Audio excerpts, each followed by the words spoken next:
Everyone, it is Monday, December 14th, 2020, and our lesson for today is thinking in response to what you learn. All right, let's go ahead and get started with our standards.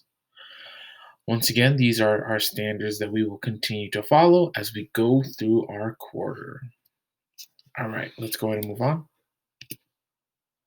Here's a quick announcement, right? Last class on Thursday, okay, I had a copyright issue because I linked in some scenes from a movie, and for that, you will not be penalized for my mistake. Once again, that was last Thursday, December 10th. Okay, so the work, whether you were able to do it or not, okay, you will not be penalized for that because that was my mistake. All right, let's go ahead and move on. So on Netflix, I started rewatching one of my all time favorite TV shows, Criminal Minds. There are so many unsolved things that happen in that show, but in most cases, they solve the mystery. But when I was watching, when I watched this show, I really start to question, why was that important? What are they thinking now as they continue to find clues about the crime scene investigation? I picked up details and tried to make sense of them to really understand and get into the show. And it got me thinking about you and nonfiction reading. Hmm. So we've been doing a lot of work with trying to really get what nonfiction texts are teaching the main ideas. But that's not all it takes to understand nonfiction. Okay. And you'll get a closer look at what I mean as we go through the lesson. So today, I want to teach you that I want to teach you that to really understand nonfiction, readers can't only take in ideas and information. Readers also need to have responses, thoughts, feelings, questions. Readers ask, what do I think, feel, and wonder about what I just read? Okay. So we're going to be taking a look back at Canada, our mentor text. I'll explain how I want you to ask questions as you go through the text. So we're going to dive deeper into our book, Canada. So let's go ahead and read this main page first. From timber to apple trees. Back in British Columbia, we visited this giant sawmill.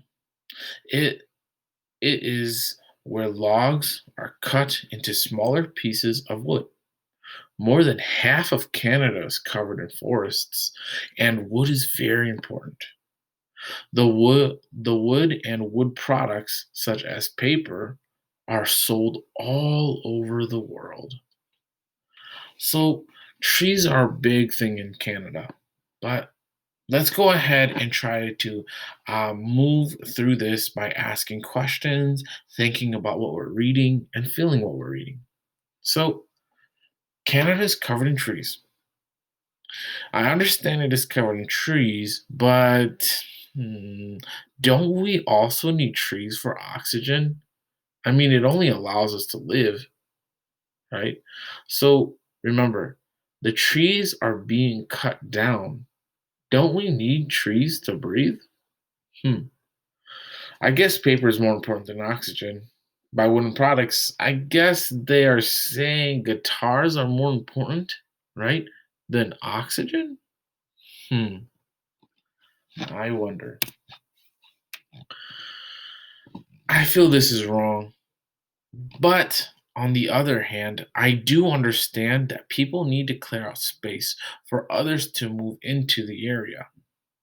But does that come at the cost of our environment? Hmm. So I'm willing to bet that if trees offered free Wi Fi, a lot of trees would survive. Would you cut down a tree if it had free Wi Fi? Go ahead and answer that question in our Chunk and Chew in Schoology.